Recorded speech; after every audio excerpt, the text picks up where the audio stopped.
Disclaimer, मेरी आप सबसे गुजारिश है, ये वीडियो सिर्फ एंटरटेनमेंट के लिए। मेरी वीडियो का मकसद सिर्फ सोसाइटी में गंदगी फैलाने वालों को साफ करना है, तो लिहाजा इस वीडियो को अपने दिल के फेफड़ों पे मत लेना। ज्यादा तबीयत खराब हो तो किसी अच्छे डॉक्टर के पास जाकर अपना इलाज करवा लेना। क्या हाल बा भाई लोग, आज हम बात करे वाला बानी रंजन लाल यादव के बारे में।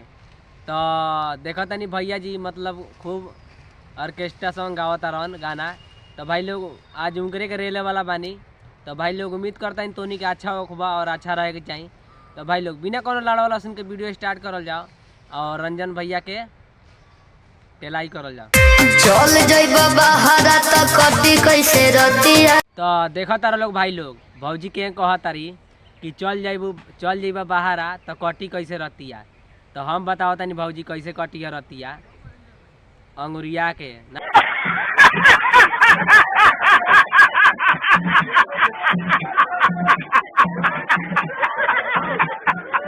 ना तोहर बहन चे तोरा पता नहीं खे अंगुरिया के काट लिया रतिया।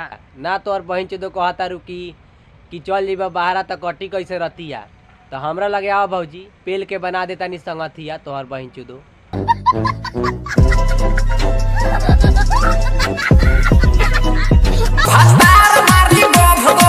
तो देखा तारा लोग भाई लोग रंजन लाल यादव भैया के कहा तरन कि भतार मारी गब गब।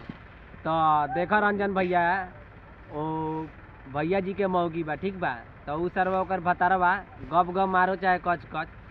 तोरा काहे गाड़ में किरौना काटता भैया जी।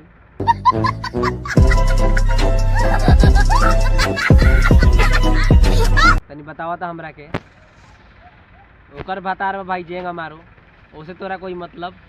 ये सब क्या देखना पड़ रहा है, अच्छा है मैं अंधा हूँ। अरे कौन सबुनिया लगवलुए मैडम भइल गोरजो गाड़ावा। तो देखा तारो लोग भाई लोग रंजन लाल यादव भैया जी के कहा तरन कि कौन साबुनवा लगैलू है मैडम भइल गोर जोगाड़ावा। अरे तोरी बहन जी दो साबुन लगावला से गोर सामान हो जाई का हो भाई लोग तनी हमरा कमेंट करके बतावा था।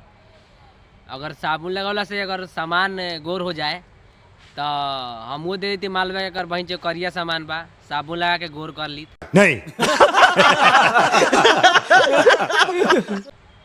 गजब थी भाई अगर बहन तो मतलब साबुन लगाला सामान गोर होला का भाई लोग।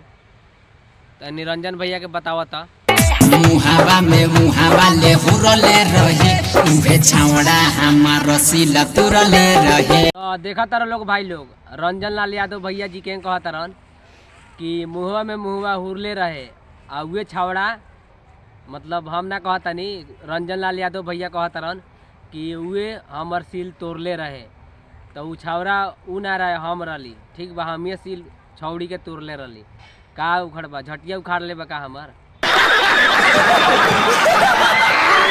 तो बस भाई लोग आज के वीडियो ही समाप्त करता नहीं और अच्छा लगी तो लाइक सब्सक्राइब करिए। और भाई लोग ये मनोरंजन खातिर वीडियो बा देखिए लोग और हंस के भूल जाइए लोग।